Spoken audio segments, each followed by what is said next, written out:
Hey gang, I wanted to share with you the first little piece of advice I have for you, and it has to do with our daily Bible reading.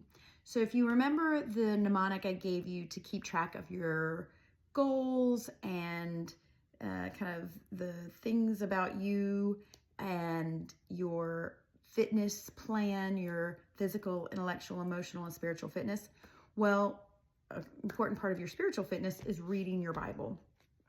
And I wanted to give you some encouragement for how to do that if you're struggling with that. So there's a study that was done with about 40,000 participants. And if you know anything about the sample size of studies, usually the bigger the sample size, the more reliable the outcome of the study is. And so this study was done with 40,000 people ages 8 to 80. And they polled those that read their Bible 1 to 2 times a week, and they noticed little to no impact on their life in those that read it 1 to 2 times a week. And then they checked on those that read their Bible 3 times a week, and they noticed a small effect, small impact. And then they reviewed those that read their Bible 4 times a week, and they saw a steady climb on the impact of the lives of the folks that read it 4 times a week.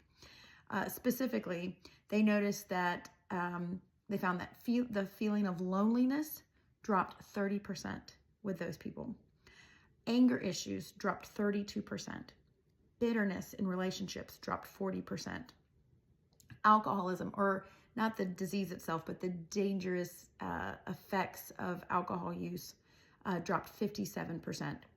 Sex outside of marriage dropped 68%. Feeling spiritually stagnant dropped 60%. Viewing pornography dropped 61%.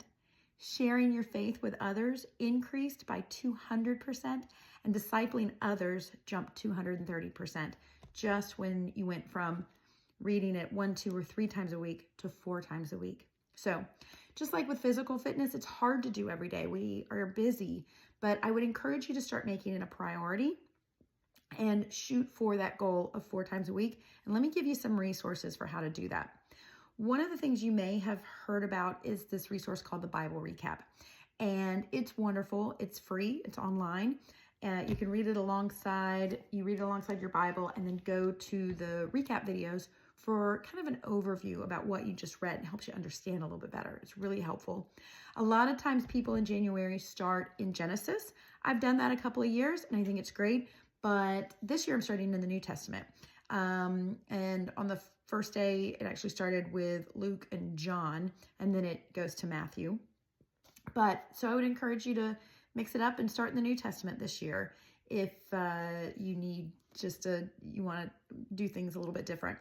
A resource of hers I would encourage is to use her journal, because reading it every day is wonderful, especially if your goal is to read your Bible in 365 days.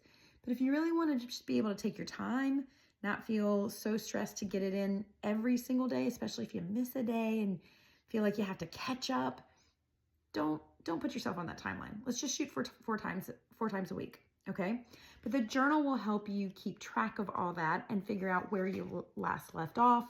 And that way you're not keeping track by the day, you're just keeping track of where you left off last. So I would encourage you to consider going for 4 times a week and getting into your Bible, maybe using a resource like the Bible Recap. It's very helpful. And see if it doesn't start to do some really big things in your life, and see what God's got in store for you. So hope that helps. Take care. See you later. Bye-bye.